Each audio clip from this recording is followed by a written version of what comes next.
Security guard Marcus calls John. Sir, there are two people at the front gate claiming to be your parents. They say their names are Sarah and Frank Patterson. Should I let them through? John stares out his mansion window, sees the beaten-down Honda Civic, recognizes his mother's gray hair and bent shoulders. His stomach twists. 10 years flash by in his mind. 10 years since she screamed those words that shattered his world completely. Standing in that cramped two-bedroom apartment in Phoenix, Arizona, I never imagined my life would change so dramatically. At 20 years old, I was juggling part-time shifts at Circuit Valley Electronics while taking classes at Phoenix Community College. The plan seemed simple: save money, transfer to Arizona State University, build something meaningful with my life. My mom, Sarah, had always been distant, but I attributed her coldness to the stress of raising a child young. She was only 18 when she had me, and my biological father disappeared before I took my first breath. Frank, my stepdad, had been in our lives since I was 7. He worked double shifts at Murphy's Auto Repair, coming home exhausted with grease under his fingernails and aching shoulders. Our apartment reflected our financial struggles. The carpet had permanent stains from years of wear, and the kitchen faucet dripped constantly. Frank had tried fixing it countless times, but we couldn't afford a plumber. The walls were thin enough that we could hear our neighbor Mrs. Rodriguez arguing with her teenage son most evenings. I had been working toward my transfer to university for 2 years, carefully depositing every spare dollar into my education fund. Circuit Valley paid minimum wage, but I picked up extra hours whenever possible. My manager, Steve, appreciated my reliability and often scheduled me for opening shifts that other employees avoided. My girlfriend, Amy, understood my financial situation and never pressured me about expensive dates.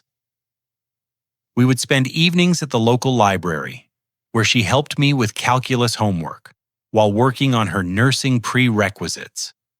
Amy had this remarkable ability to explain complex concepts in ways that made sense. She came from a middle-class family but never made me feel inferior about our circumstances. The discovery happened on a Tuesday afternoon when I was looking for aspirin in my mom's purse. She had asked me to grab her headache medication while she was showering. Instead of aspirin, my fingers found bank statements from Wells Fargo. The envelope was already open, so I glanced at the balance out of curiosity. My education fund showed a balance of $47.32. I stared at the statement, convinced there had been some mistake. 2 weeks earlier, the balance had been over $3,000. I had checked it obsessively, watching my dreams of university education grow slowly but steadily. My hands shook as I rifled through more paperwork in her purse. Credit card statements from 3 different companies revealed purchases I had never seen: jewelry from Nordstrom, expensive wine from specialty stores, spa treatments at upscale resorts in Scottsdale. The dates matched perfectly with times when my mom had complained about our financial struggles. When I confronted her that evening, she was putting groceries away in our tiny kitchen. Frank was still at work, and the apartment felt suffocatingly quiet, except for the persistent drip of that broken faucet. "Mom, we need to talk about the education fund." She didn't look at me, continuing to arrange canned goods in the pantry. "What about it?" "The balance is almost zero. Where did the money go?" Her movements became more aggressive, slamming soup cans onto shelves with unnecessary force. "We had family emergencies. You know how tight things have been." "What kind of emergencies cost $3,000? She finally turned around, and I saw something in her eyes I had never noticed before: guilt mixed with defiance. "You think raising you has been cheap?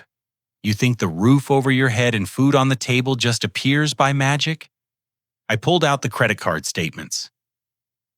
"These purchases were made on the same days you told me we couldn't afford my textbooks. Jewelry, expensive restaurants, spa treatments. How are those family emergencies?" The color drained from her face, but her voice became sharper. "You have no right to go through my personal belongings. This was money for my education, money I earned working every spare hour. Money you earned while living under my roof, eating my food, using my electricity? The conversation escalated quickly.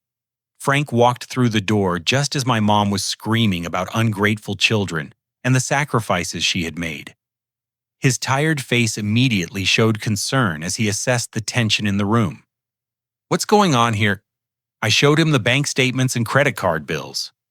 Frank's expression shifted from confusion to disappointment as he examined the evidence. He worked 16-hour days to keep us afloat, and seeing my mom's secret spending clearly hurt him. "Sarah, this isn't right. The boy has been saving for college."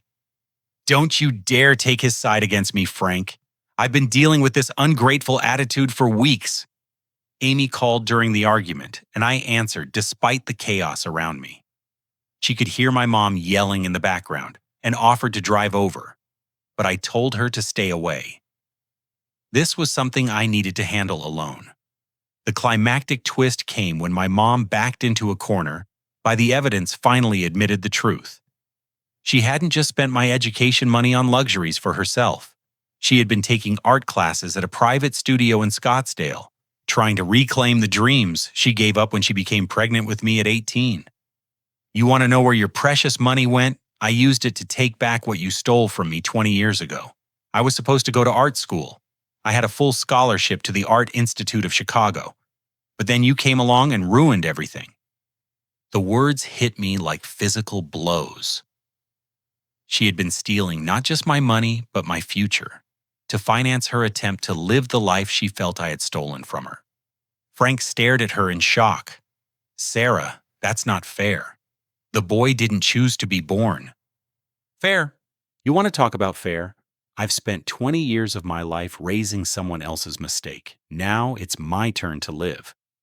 The apartment fell silent except for that incessant dripping faucet and the sound of my heart breaking. The next morning brought an uncomfortable silence that hung over our apartment like storm clouds. Frank had left for work before dawn, avoiding the emotional wreckage from the previous evening. I found my mom drinking coffee at our small kitchen table, still in her bathrobe, staring out the window at the apartment complex parking lot. I sat across from her, determined to understand how we had reached this point. The bank statements were spread between us like evidence in a trial. "Mom, I need you to explain something to me. How long have you resented me?" She didn't answer immediately, just kept stirring her coffee in slow circles.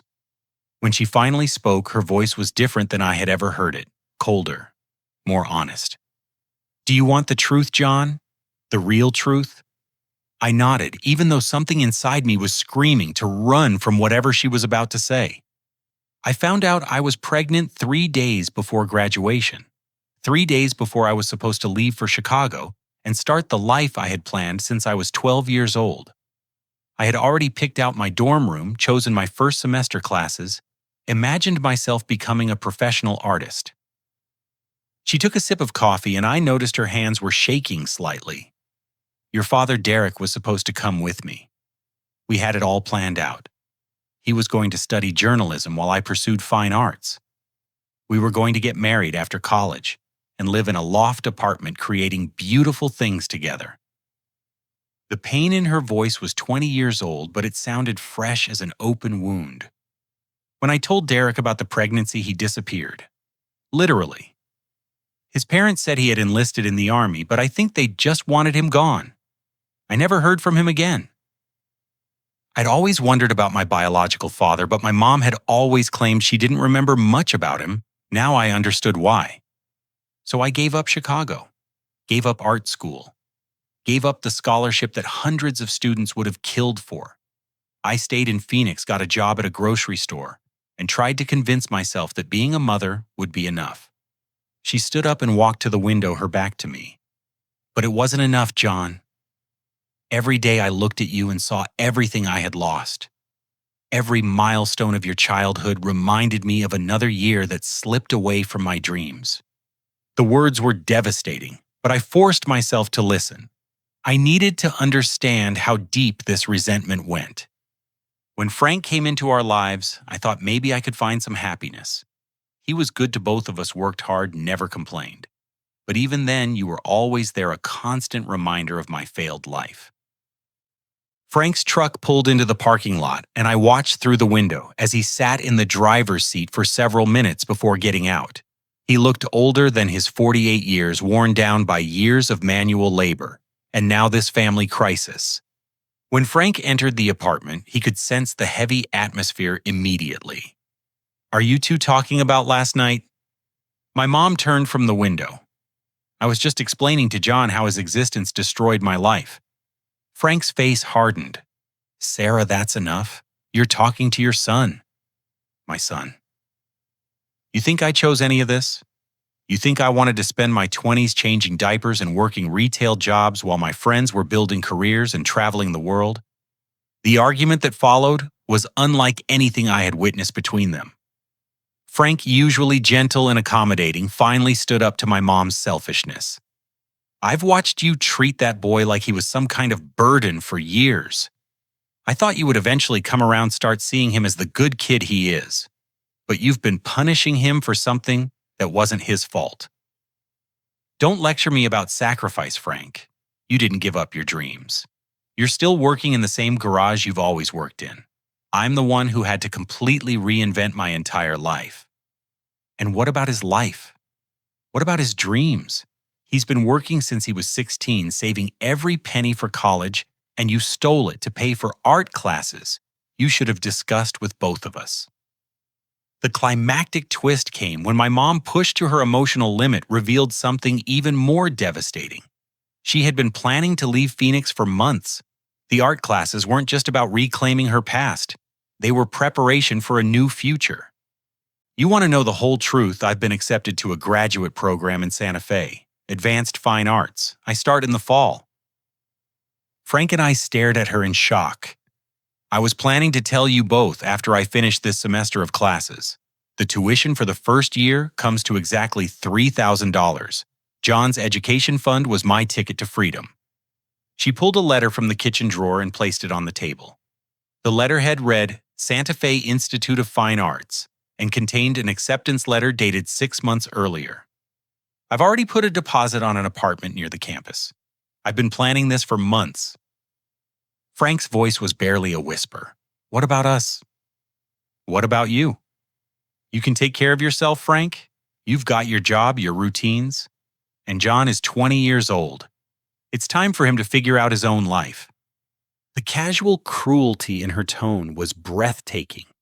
She had been systematically planning to abandon both of us, using my college money to finance her escape. "You've been lying to us for months," I said. "I've been surviving," she snapped back. "I've been trying to salvage what's left of my life before I'm too old to start over."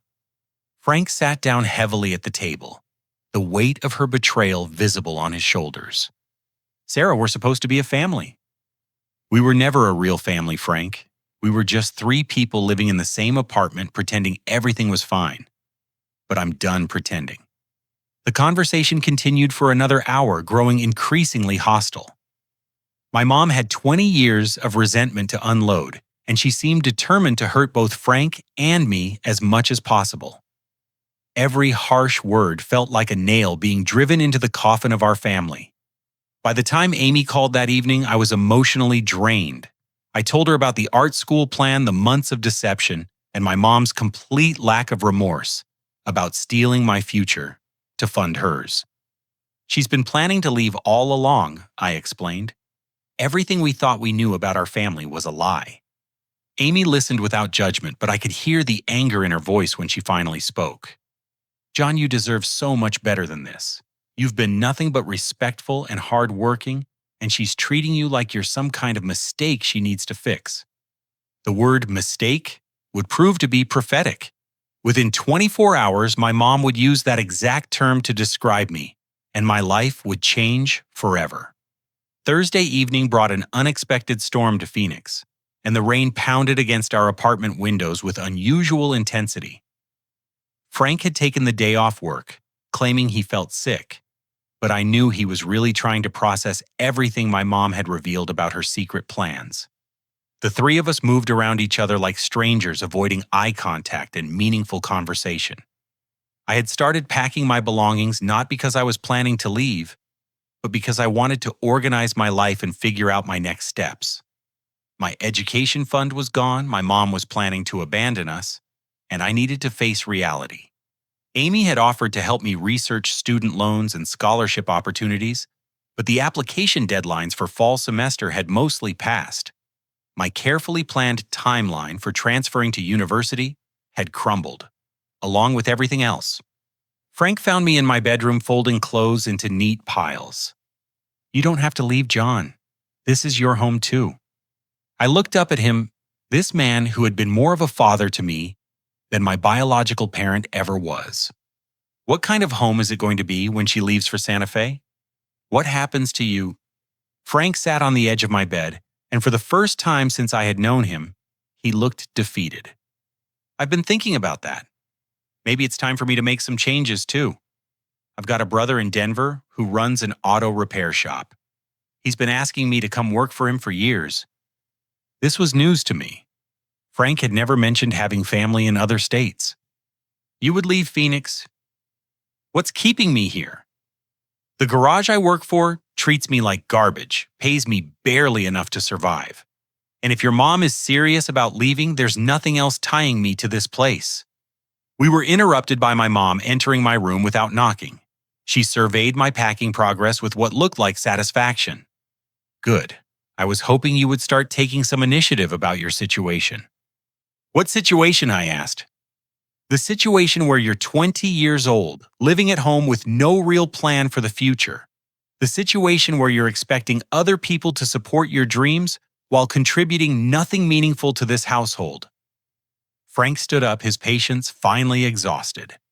"Sarah, that's not fair, and you know it. The boy works every chance he gets, helps with rent when he can never causes any trouble." "The boy?" she repeated mockingly. "He's not a boy anymore, Frank. He's a man who needs to learn how to take care of himself instead of depending on others to solve his problems." I'd been trying to stay calm to handle this situation with maturity, but her dismissive tone was pushing me toward my breaking point. "Depending on others, I've been working since I was 16. I saved $3,000 for my education while living here and contributing to household expenses. The only person who's been depending on others is you." Her face flushed with anger. "Excuse me, you've been stealing my money to pay for your secret art classes while Frank works himself to exhaustion supporting this family. You've been lying to both of us for months about your plans. Who exactly is depending on others here?" The argument that followed was the worst we had ever had. My mom unleashed 20 years of accumulated resentment, and I finally fought back with my own frustration and disappointment. "You think you've had it so hard," she screamed. "You think your little part-time job and community college classes make you some kind of hero. You have no idea what sacrifice looks like. I know what honesty looks like and what loyalty looks like. Things you apparently don't understand." Frank tried to mediate, but my mom turned her fury on him as well. "And you, Frank, always taking his side like he's your real son. Well, he's not. He's not your responsibility, and he's not your problem to solve." "He's family," Frank said quietly. "He's not my family. He never was."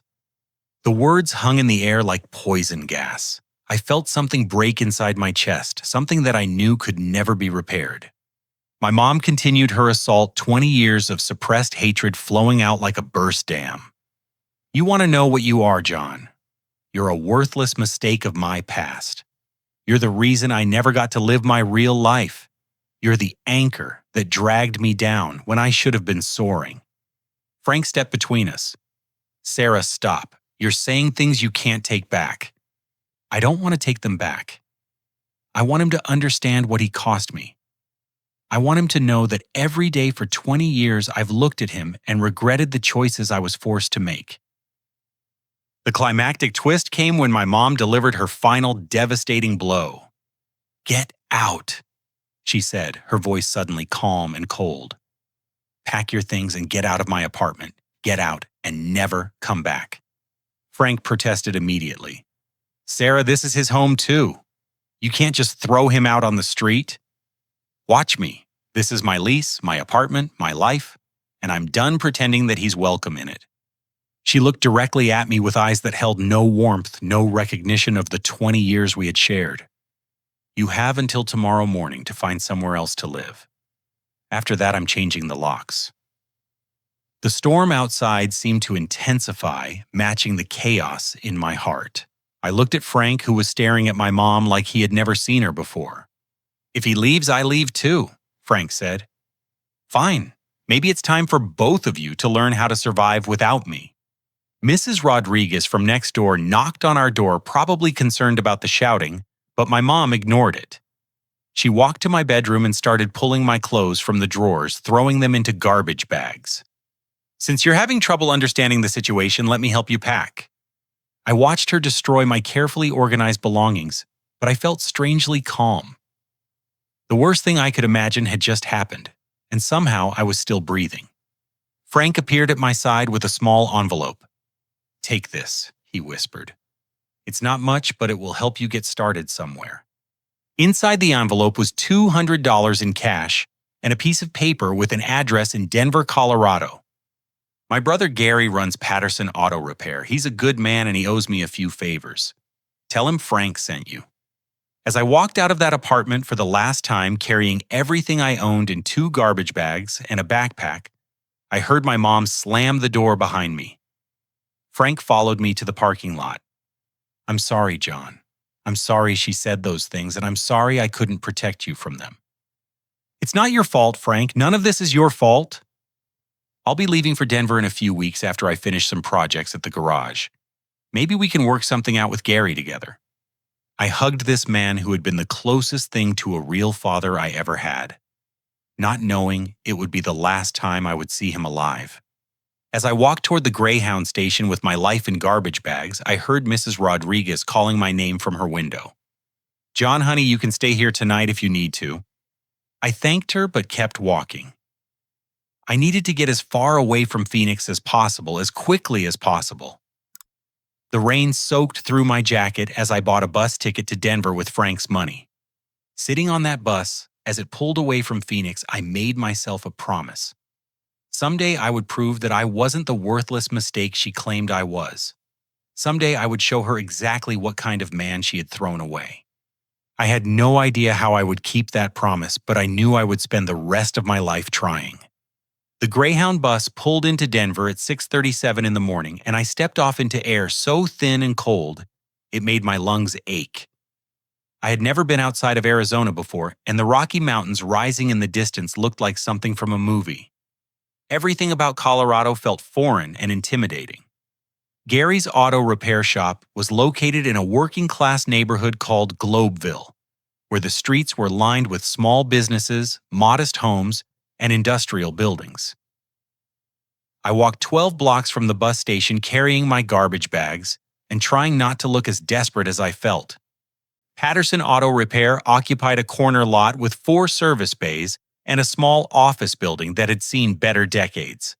The sign was hand-painted and faded, but the parking lot was full of vehicles waiting for service. Through the office window, I could see a man with graying hair working at a cluttered desk. When I knocked, a voice called out, "We're not open yet. Come back at 8. "I'm looking for Gary Patterson. Frank Patterson sent me." The door opened immediately. Gary was shorter than Frank, but had the same kind eyes and calloused hands that spoke of decades working with tools. He looked me up and down, taking in my garbage bags, an obviously exhausted appearance. "You're Frank's boy. John Wright, he called yesterday and told me you might be coming. Said you had some family trouble." I nodded, not trusting my voice to explain the situation without breaking down. "Come on inside, you look like you haven't slept." Gary's office was cramped but organized with automotive parts catalogs stacked on every surface and a coffee maker that looked older than I was. He poured 2 cups of black coffee and handed me one. "Frank didn't give me all the details, but he said your mom kicked you out and you needed a place to land. He also said you're a hard worker and good with your hands. I don't have any experience with auto repair, but I'm willing to learn whatever you need me to do." Gary studied my face for a long moment. "Frank's brother means something in my book. He's one of the most honest men I've ever known. If he says you're worth helping, that's good enough for me." He offered me a job cleaning and organizing the shop for minimum wage, plus a place to sleep in the converted office above the service bays. The space was basically a large room with a hot plate, a mini refrigerator, and a bathroom that barely qualified as functional. But it was shelter, and it was mine. For the first month, I worked 16-hour days. My morning shift at the auto shop involved sweeping floors, organizing tool inventories, and cleaning equipment. Gary taught me basic automotive maintenance, and I discovered I had a natural aptitude for understanding how mechanical systems work together. In the afternoons, I found construction work with a crew that specialized in residential remodeling. The foreman, Carlos Martinez, was a fair man who paid cash daily and didn't ask questions about my background. The work was physically demanding, but it kept me from thinking too much about my situation in Phoenix. Evenings were spent at Miller's Diner, a 24-hour restaurant where I worked washing dishes and bussing tables. The night manager, Lisa Walsh, was a 28-year-old single mother who treated her employees with uncommon kindness. She often saved leftover food for me, knowing I was trying to stretch every dollar. Living in that garage office was lonely but peaceful. I had a small television that picked up 3 channels, a growing collection of library books about business and automotive repair, and a window that looked out onto the Denver skyline. For the first time in my life, I was completely independent. After 3 months, Gary began involving me in actual vehicle repairs. I learned how to diagnose engine problems, replace brake systems, and perform routine maintenance. My natural curiosity about how things worked served me well in this environment.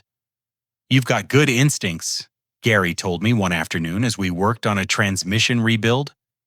"Most people just follow procedures, but you actually understand what's supposed to happen inside these machines." I started developing my own systems for organizing parts inventory and scheduling repairs. Gary's previous organization method involved writing notes on the backs of old receipts and hoping he remembered where he put them. I created a simple filing system that reduced wasted time and eliminated duplicate orders. Lisa at the diner became my closest friend in Denver. During slow periods on the night shift, we would talk about our dreams and plans for the future. She wanted to open her own restaurant someday, specializing in comfort food made from family recipes. I found myself sharing my goal of eventually owning a business, though I wasn't sure what kind yet. "You're different from most 20-year-olds," she told me one night as we cleaned tables after the dinner rush. "You've got this focus, this determination, like you're trying to prove something to the world." She wasn't wrong. Every day I worked was another step away from being the worthless mistake my mom had labeled me. Every skill I learned, every dollar I saved, every problem I solved was evidence that she had been wrong about my value as a person. Frank called the garage occasionally to check on my progress, and I always looked forward to those conversations. He was making his own plans to leave Phoenix, finishing up projects at his current job before joining Gary in Denver. The idea of having Frank nearby again gave me hope for rebuilding some kind of family connection. My breakthrough moment came when I suggested a change to Gary's inventory system. Instead of ordering parts as needed, I proposed establishing relationships with several local suppliers and maintaining small inventories of commonly needed items. This would reduce customer wait times and allow us to negotiate better prices through volume purchasing. Gary was skeptical at first, but agreed to let me implement the system on a trial basis. Within 6 weeks, our average repair time had decreased by 30%, and our profit margin had improved significantly. Gary raised my salary and started referring to me as his business manager rather than just an employee. I enrolled in evening business classes at Denver Community College, using my employee discount to pay for courses in accounting, marketing, and small business management. My professors were impressed by my practical experience and often asked me to share real-world examples with other students. The climactic twist in this chapter of my life came on a cold Tuesday in February. Frank called the garage, and I could immediately tell something was wrong from his voice.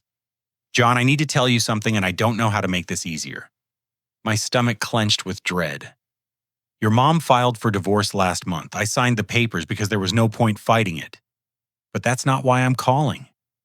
He paused and I heard him take a shaky breath. I had a heart attack 3 days ago. I'm in the hospital now, but the doctors say the damage was pretty severe.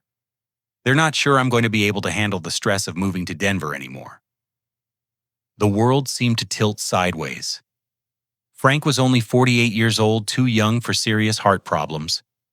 But years of physical labor, financial stress, and emotional trauma had taken their toll. "How bad is it?" I asked. "Bad enough that I'm not going to be able to work construction anymore. Maybe not able to work much at all." We talked for another 20 minutes about his treatment options and recovery timeline. When I hung up the phone, Gary found me sitting in his office with my head in my hands. That sounded like bad news. I explained Frank's situation, and Gary's response surprised me. "Bring him to Denver anyway. Heart attack recovery doesn't require construction work. He could do light duty here at the shop, maybe handle customer service or parts ordering. And you two could share that upstairs apartment until he gets back on his feet." 2 weeks later, Frank arrived in Denver by train, looking older and more fragile than I remembered. But he was alive, and we were together again. Sharing that small apartment above the garage wasn't easy, but it felt like the beginning of rebuilding something that had been destroyed in Phoenix. Frank's recovery was slow but steady. He couldn't do heavy lifting anymore, but his experience with automotive repair made him valuable in customer relations and diagnostic work. Gary appreciated having another knowledgeable person on staff, and Frank seemed to regain some of his confidence as he settled into his new role. The final twist of this period came 6 months later when Frank and I were organizing paperwork in the garage office. He pulled out a small insurance policy document that I had never seen before. "I forgot to mention this earlier, but I took out a life insurance policy a few years ago. Figured, if anything happened to me, at least you'd have something to help you get started in life." He showed me the policy details, $10,000 with me listed as the sole beneficiary. It was a small policy, but Frank had been paying the premiums faithfully, even when money was tight. "I'm not planning on going anywhere anytime soon," he said with a smile. "But if something does happen, I want you to use that money to chase your dreams. Don't just survive, John. Build something extraordinary." That conversation would prove to be more prophetic than either of us realized. Frank's heart was stronger than the doctors had initially predicted, but it was also more fragile. 3 months later, on a sunny Saturday morning in September, he died peacefully in his sleep. Gary found him when Frank failed to show up for work that morning. The paramedics said it was another heart attack, massive and quick. Frank didn't suffer, but he also didn't get the chance to say goodbye. The funeral was small, Gary and me, a few customers who had grown fond of Frank and Lisa from the diner. I spoke about the man who had chosen to be my father when my biological parent had abandoned me, and who had continued choosing to love me even when it cost him his marriage. Standing at Frank's graveside holding the life insurance check for $10,000, I made him a promise. I would use his final gift to build something meaningful. I would prove that his faith in me had been justified. I was 21 years old, alone in the world again, but no longer the desperate kid who had arrived in Denver with his life in garbage bags. Frank had taught me the difference between surviving and thriving. Now it was time to learn how to thrive. Frank's death left a void in my life that work couldn't fill, but it also ignited something inside me that I hadn't recognized before. The burning need to create something lasting with the gifts he had given me. The $10,000 life insurance payout felt like both a blessing and a tremendous responsibility. Gary handled Frank's death with quiet grace, attending to funeral arrangements and giving me time to process my grief. The auto shop felt different without Frank's steady presence, but Gary insisted that I stay in the apartment above the garage for as long as I needed it. "Frank would want you to take your time figuring out what comes next," Gary told me, as we cleaned out Frank's personal belongings. "But he also wouldn't want you to get stuck here forever. He used to talk about how much potential you had." I decided to use half of the insurance money for community college tuition and living expenses, while saving the other half for whatever business opportunity might present itself. Denver Community College offered a comprehensive business program that would let me study during the day while continuing to work evenings at the diner. Professor Janet Thompson taught Introduction to Business Management, and she had a reputation for being tough but fair with her students. She was a 55-year-old woman who had owned several small businesses before transitioning to teaching, and she brought real-world experience into every lecture. Business success isn't about having the perfect plan, she told our class during the first week. It's about being able to adapt when your plans inevitably fall apart and having the persistence to keep moving forward when everyone tells you to quit. I found myself staying after class to ask questions about inventory management, customer relations, and cash flow planning. Professor Thompson seemed impressed by my practical questions, which were based on my experience at Gary's shop rather than theoretical scenarios from textbooks. "You're asking the kinds of questions that successful business owners ask," she told me after class one afternoon. "Have you considered starting your own company someday?" The idea had been forming in my mind for months, but I hadn't spoken it aloud to anyone. Working at Gary's shop had shown me how many small businesses struggled with basic organizational problems that could be solved with better systems and planning. I've been thinking about consulting services for small businesses, helping them with inventory management, customer scheduling, basic financial planning, things like that. Professor Thompson introduced me to Marcus Williams, a local entrepreneur who owned several successful car wash franchises around Denver. Marcus was 45 years old, drove an expensive BMW, and carried himself with the confidence of someone who had never worried about money. "Janet tells me you're interested in business consulting," Marcus said when we met at a downtown coffee shop. "Tell me about your background." I explained my experience at the auto shop, my observations about common problems that small businesses face, and my ideas for simple solutions that could improve efficiency and profitability. Marcus listened with the kind of attention that successful people give to ideas they think might make them money. "I might have some opportunities for you. My car wash locations are doing well, but I know the operations could be more efficient. Would you be interested in analyzing one of my facilities and proposing improvements?" The project Marcus offered me was exactly the kind of challenge I had been hoping for. His flagship car wash location in the Denver Tech Center was profitable, but had inconsistent customer wait times and frequent equipment problems that seemed preventable.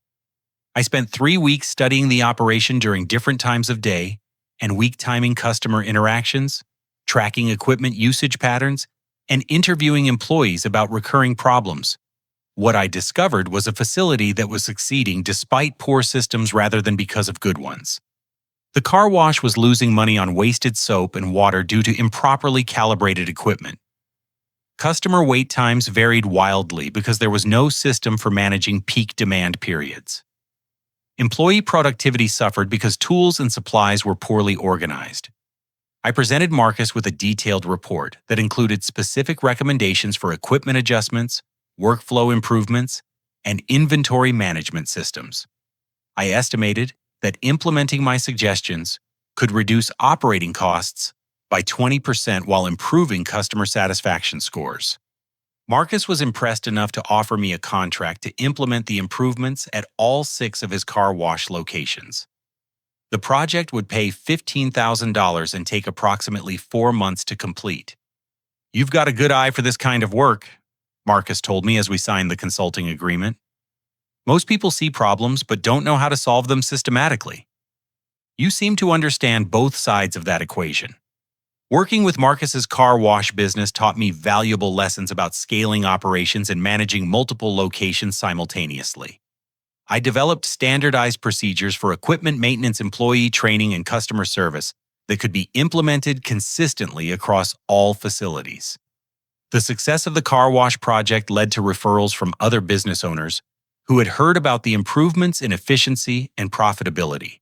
Within 6 months, I had consulted for a small accounting firm, 2 restaurants, and a landscaping company. But my biggest breakthrough came from an unexpected source: my own frustration with the tools available for managing small business operations.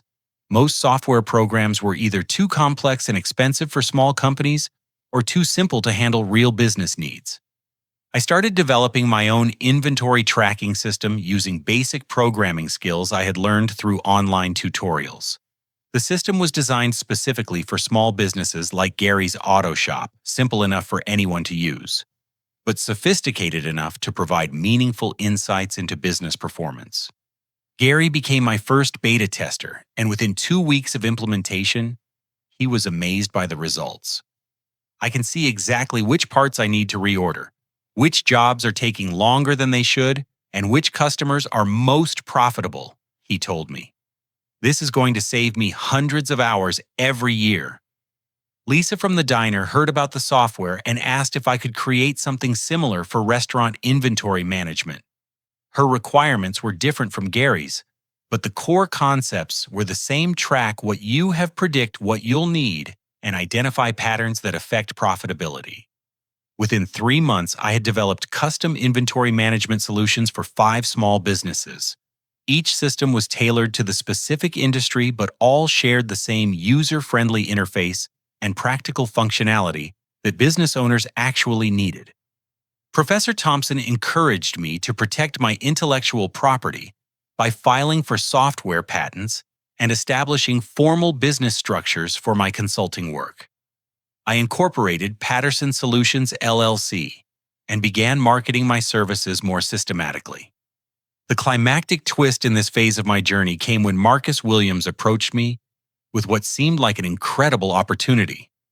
"I've been watching your software development work, and I think you're onto something big," Marcus told me during a meeting at his office.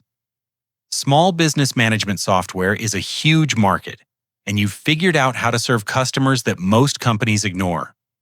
He proposed buying my software company for $50,000 plus a management position running the technology division of his expanding business empire. "You're young and talented, but you don't have the business connections or capital to scale this properly," Marcus explained.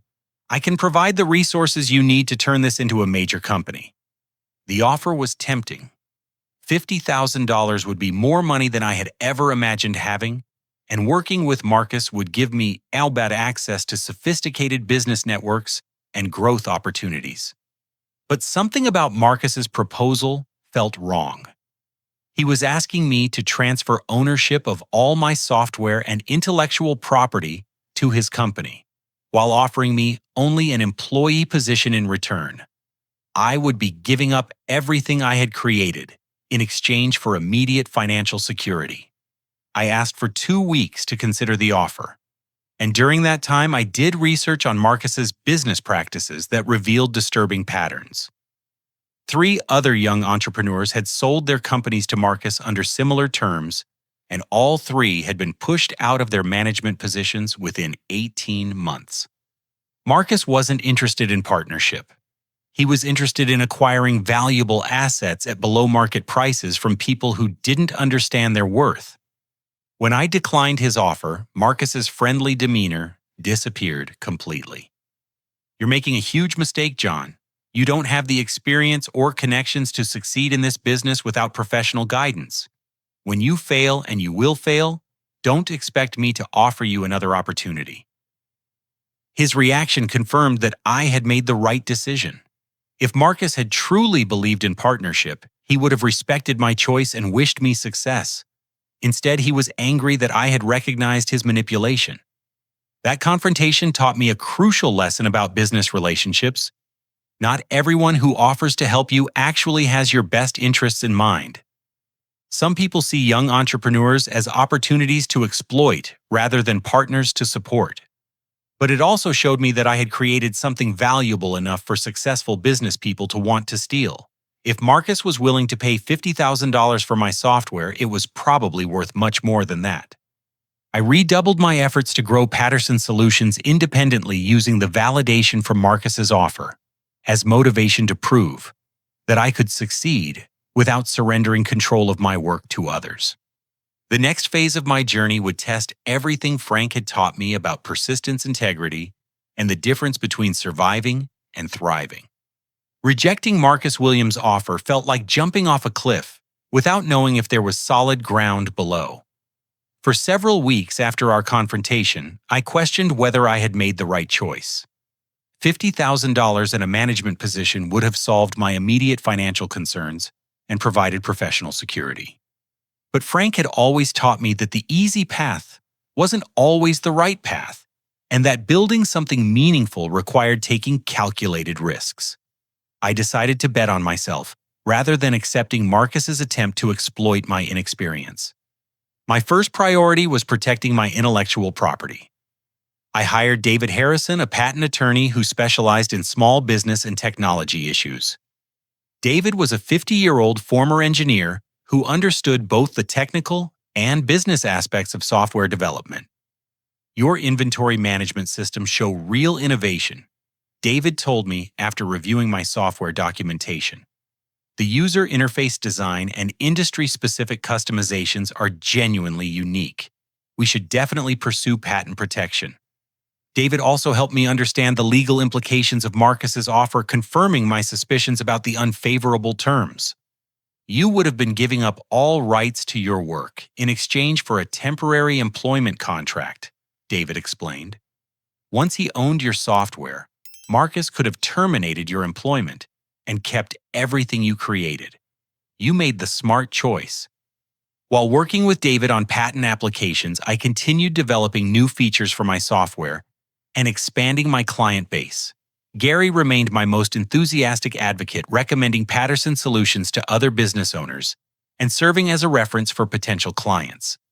Lisa had successfully implemented my restaurant inventory system at Miller's Diner, and the improvements in cost control and waste reduction had impressed the owner enough to recommend my services to other restaurant owners in the area. Word-of-mouth referrals led to consulting contracts with 12 small businesses within 6 months. Each project taught me something new about industry-specific challenges and helped me refine my software to serve a broader range of clients. I moved out of the apartment above Gary's garage and rented a small office space in a converted warehouse building that housed several other startup companies. Having a professional business address and dedicated workspace helped establish credibility with potential clients and gave me room to hire additional help as the company grew. My first employee was Tracy Adams, a recent computer science graduate who had strong programming skills but limited business experience. Tracy was 23 years old, extremely intelligent, and excited about the opportunity to work for a growing technology company. Most software companies only care about serving big corporate clients, Tracy told me during her job interview. I like that Patterson Solutions is focused on helping small business owners who actually need these tools to survive. Tracy's technical expertise allowed me to focus more on business development and client relations while she handled software customization and technical support. We made a good team. I understood what small business owners needed, and she knew how to translate those needs into functional software. The breakthrough moment came when a local business magazine featured Patterson Solutions in an article about innovative Denver startups. The article highlighted our focus on serving small businesses that were typically ignored by larger software companies and included testimonials from several satisfied clients. The magazine exposure led to inquiries from business owners across Colorado and neighboring states. Within 3 months, we had clients in 5 states and were generating enough revenue to hire 2 additional employees. But success also attracted unwanted attention from Marcus Williams, who began spreading negative rumors about my company and my character within Denver's business community. I learned about Marcus's campaign from Professor Thompson, who heard concerns about Patterson Solutions from other business owners who had been influenced by Marcus's warnings. He's telling people that you're inexperienced, unreliable, and likely to fail, Professor Thompson explained. He's also claiming that your software contains stolen code and that you're facing potential legal problems. The accusations were completely false, but they were damaging my reputation among potential clients who didn't know me personally. Some business owners who had been interested in my services decided to wait and see how the rumors played out before making commitments. I realized that Marcus was trying to sabotage my company because he was angry about my rejection of his buyout offer. He couldn't force me to sell to him, but he could try to damage my business enough to make me desperate for his help. David Harrison advised me to document Marcus's defamatory statements and consider legal action to protect Patterson Solutions' reputation. See, Amy, spreading false information about a competitor's business practices can constitute interference with contractual relations and defamation, David explained. We have grounds for a lawsuit if you want to pursue it. The legal battle with Marcus took 8 months to resolve, during which time my company's growth was significantly hampered by the ongoing controversy. Several potential clients postponed their decisions about hiring Patterson Solutions, waiting to see the outcome of the litigation. But the legal process also revealed that Marcus had used similar tactics against other young entrepreneurs who had refused his offers. David's investigation uncovered a pattern of predatory behavior that included false rumors, interference with client relationships, and attempts to steal intellectual property. The climactic twist came when we discovered that Marcus had actually stolen software code from one of the previous entrepreneurs he had targeted and was using it in his own business operations without permission or compensation. This revelation shifted the legal battle dramatically. Instead of simply defending my reputation, we were now exposing Marcus as someone who had built part of his business empire through theft and intimidation. The case was settled out of court when Marcus agreed to pay damages for defamation and interference with my business plus attorney's fees. More importantly, he was required to publicly retract his false statements about Patterson Solutions and agree to cease any further attempts to damage my company's reputation. The settlement amount was confidential, but it provided enough capital for me to expand Patterson Solutions significantly. I used the money to hire additional developers, invest in better equipment, and establish partnerships with business consultants in other markets. Within 2 years of the settlement, Patterson Solutions had grown to employ 15 people and serve clients in 12 states. We had developed software solutions for auto repair shops, restaurants, retail stores, medical practices, and construction companies. The success attracted positive attention from legitimate investors and business partners who were interested in supporting our growth rather than exploiting our innovations. I received several acquisition offers, but this time from companies that wanted to maintain Patterson Solutions as an independent division with me as the leader. I accepted a partnership offer from a Denver-based venture capital firm that specialized in supporting Colorado technology companies. The partnership provided $2 million in growth capital in exchange for a 30% ownership stake, while allowing me to maintain control of company operations and strategic direction. The magazine that had first written about Patterson Solutions featured us again, this time as one of Colorado's fastest-growing technology companies. The article mentioned my background as someone who had started with nothing and built a successful business through determination and innovation. That article was picked up by business publications in other states, including Arizona, where it was read by people who remembered the Patterson name from Phoenix. 2 weeks after the article appeared, my company's receptionist transferred a call to my office from someone who claimed to be my mother. "John, this is your mom, Sarah. I saw the article about your company in the newspaper. I was wondering if we could talk." I hadn't heard her voice in over 6 years, but the sound of it brought back all the pain and anger from that night when she threw me out of her apartment. "What do you want?" I asked. "I want to congratulate you on your success. I always knew you had potential." The lie was so blatant that I almost hung up the phone immediately. But curiosity kept me listening long enough to hear her real motivation for calling. "I'm actually calling because I'm in a difficult situation and I was hoping you might be able to help your mother out." She explained that her art school plans had fallen through when the Santa Fe program was discontinued, and that she had spent years struggling to make ends meet as a freelance artist. She was now facing eviction from her apartment and significant medical bills related to diabetes complications. "I know we had some disagreements before you left Phoenix, but you're my son, and I'm hoping you can find it in your heart to forgive me."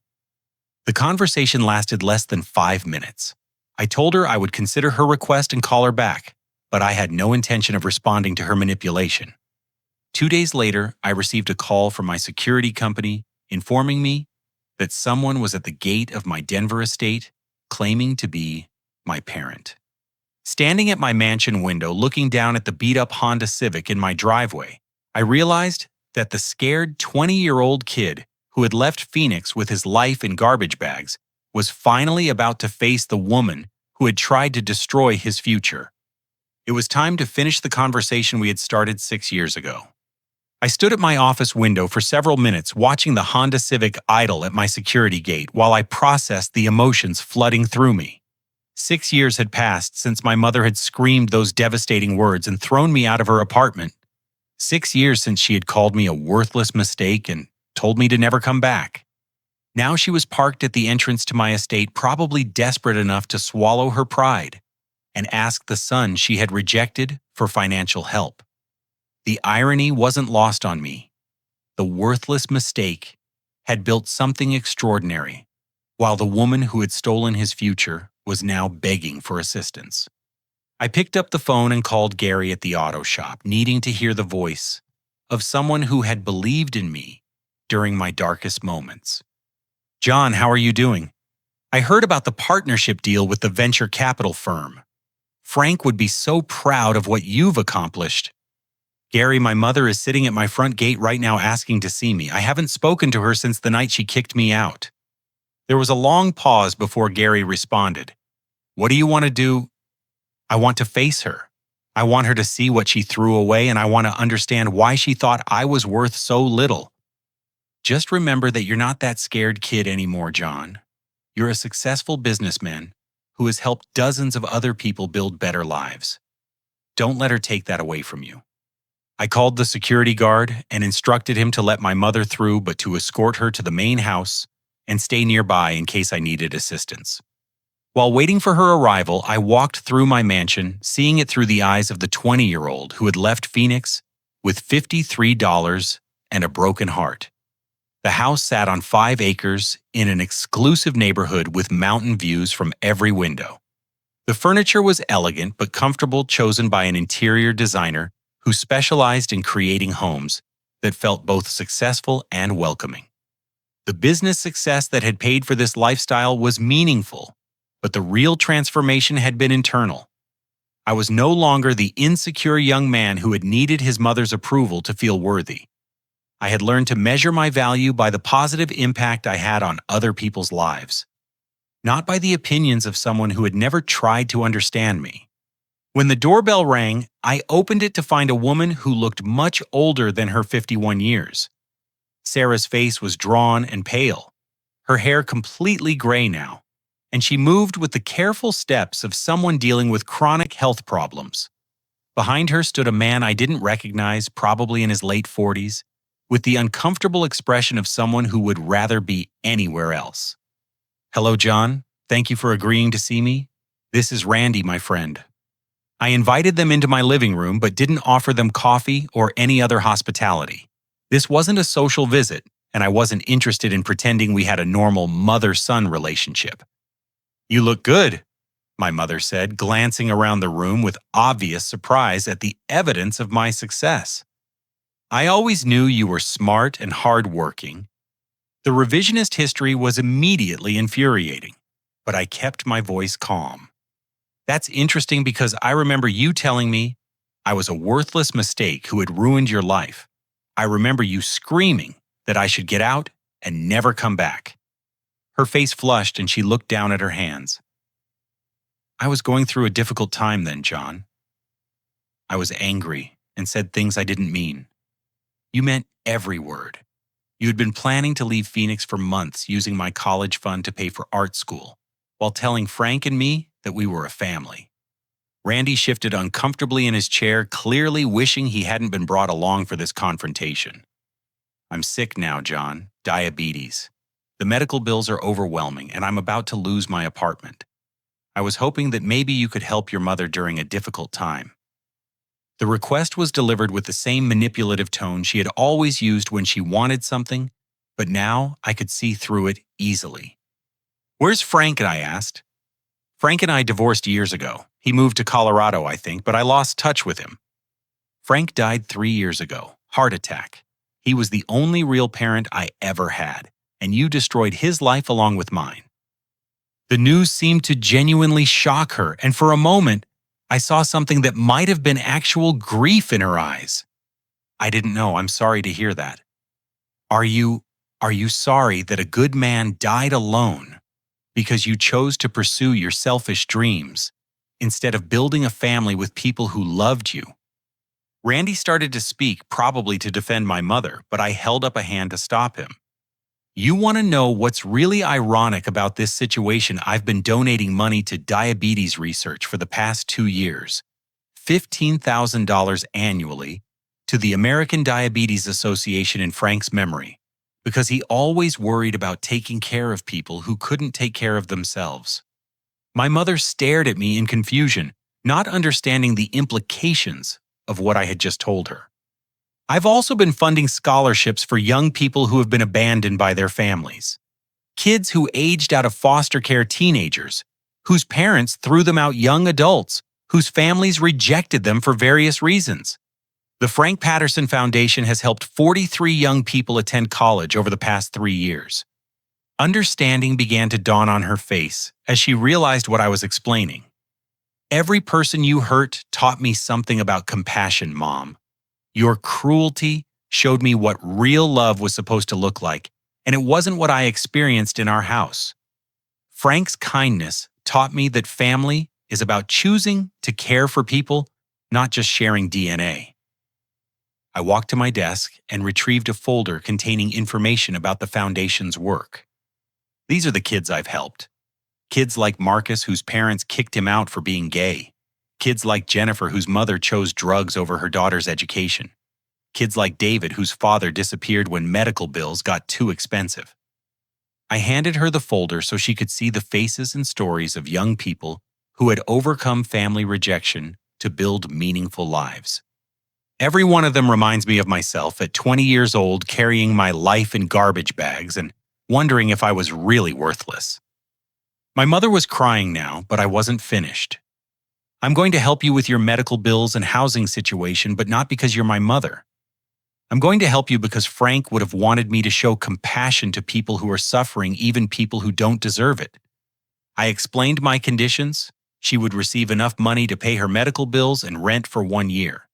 But she had to attend counseling sessions to address her emotional issues, volunteer at least 10 hours per week, helping other people in difficult situations, and write letters of apology to Frank's family for the pain she had caused them. If you complete those requirements and demonstrate genuine change in how you treat other people, I'll continue providing assistance. But if you fail to follow through, or if you ever try to manipulate me again, the help stops permanently. Randy looked relieved that the conversation was ending with a positive resolution, but my mother seemed stunned by the conditions I had imposed. You're really going to help me after everything that happened? I'm going to help you because it's the right thing to do, not because you deserve it. There's a difference. As they prepared to leave, my mother turned back to me with an expression I had never seen on her face before: humility. I was wrong about you, John. You're not a mistake.